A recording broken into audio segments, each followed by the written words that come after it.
बुद्ध हैं, भविष्य में जितने बुद्ध होंगे ऐसे सभी बुद्धों को मैं पंचांग प्रणाम करता हूँ। साथियों, आज श्री ललित सिंह यादव के जन्म के उपलक्ष्य में हम लोग यहाँ इकट्ठा हुए हैं और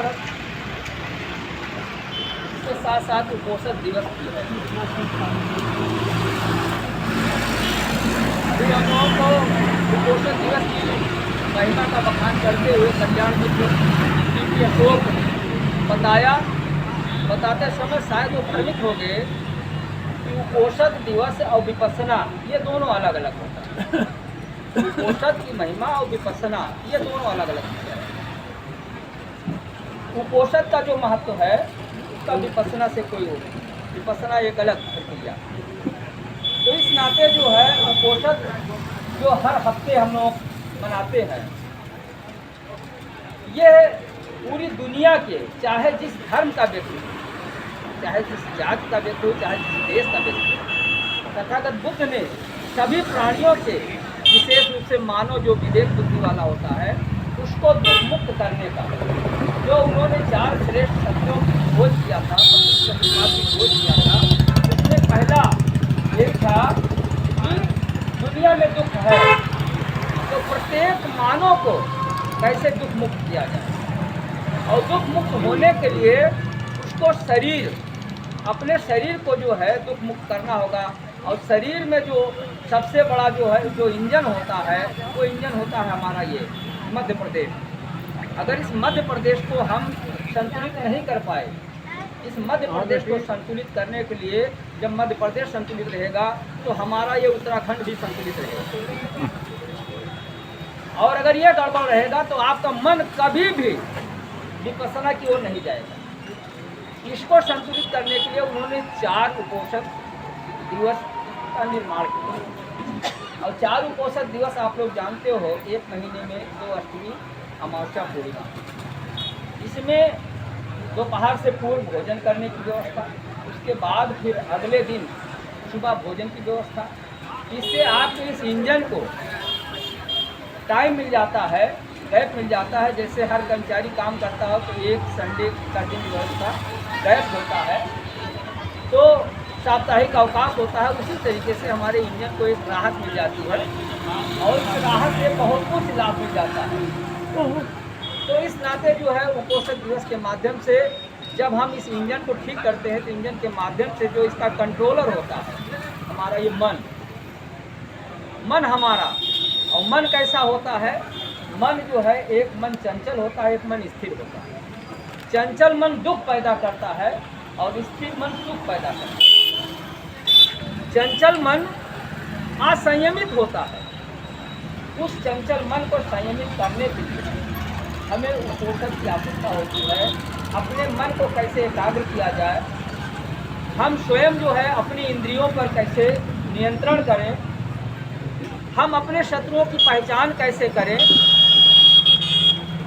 जो हम सामान्य तौर पर कहते हैं कि हाँ फला धर्म फला जाति के लोग शत्रु हैं, तथागत बुद्ध ये कहते हैं कि नहीं, शत्रु जो है वो आपके मन में बैठा हुआ है। आपके मन में बैठा हुआ शत्रु काम, क्रोध, मोह, माया, राग, द्वेष, ईर्ष्या, विकार, अहंकार, यह आपका सबसे बड़ा शत्रु है। जिस दिन आप इन शत्रुओं पर विजय प्राप्त कर लेंगे, छल, कपट, चोरी, बेईमानी, ये सब आपके शत्रुओं के क्रियाकलाप हैं।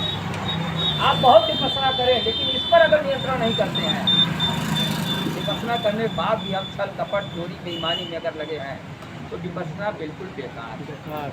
आपका मन जो है कभी शांत नहीं होगा, अशांत रहेगा। और इस तरीके से जो है इन शत्रुओं पर जब हम विजय प्राप्त कर लेते हैं तो मन हमारा स्थिर हो जाता है, मन हमारा संयमित हो जाता है और मन हमारा सुखी हो जाता है। और सुखी मन से दुनिया का कोई भी व्यक्ति जो भी कार्य करेगा वो सार्थक परिणाम देगा, वो रचनात्मक परिणाम देगा।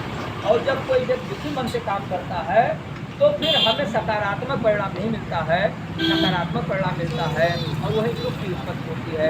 इसलिए हमें जो है हमेशा नकारात्मक को नज़रअंदाज करना चाहिए और सकारात्मक को जो है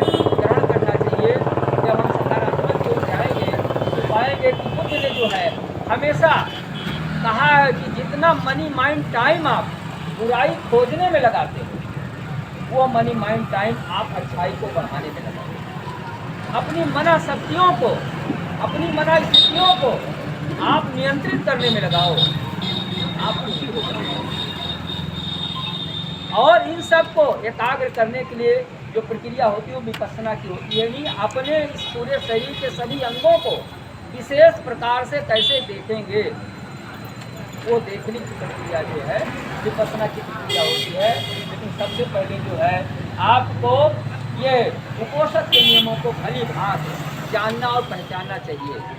और उपोषण नियमों के बारे में एक बार एक व्यक्ति गया और उसने कहा एक भिक्षु से, भंते मैं फला बुद्ध विहार में जाता हूँ तो वहाँ बड़ी अनैतिकता दिखाई पड़ती, बड़े दुष्ट लोग आते हैं, बड़े जो असंयमित लोग आते हैं, बड़े दुराचारी लोग आते हैं, ये कैसे ख़त्म होगा?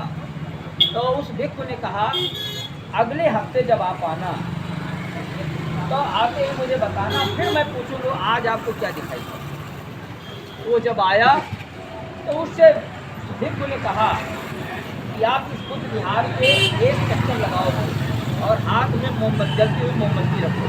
आपको ध्यान ये रखना है कि मोमबत्ती बुझने न पाओ। वो आदमी मोमबत्ती लेकर चारों तरफ और ऐसे हाथ गिर रहे, मोमबत्ती बुझने न पाओ। उसके बाद उस भिक्षु ने पूछा बताइए आज आपने क्या देखा, कितने दुराचारी देखा, कितने अनाचारी देखा, कितने व्यभिचारी देखा? कहा बनते हमारा ध्यान तो मोमबत्ती में लगा था, कहीं कुछ न जाए। तो ना इसी प्रकार से जब आपका ध्यान एकाग्रित होगा आपको दुनिया में कोई बुराई नहीं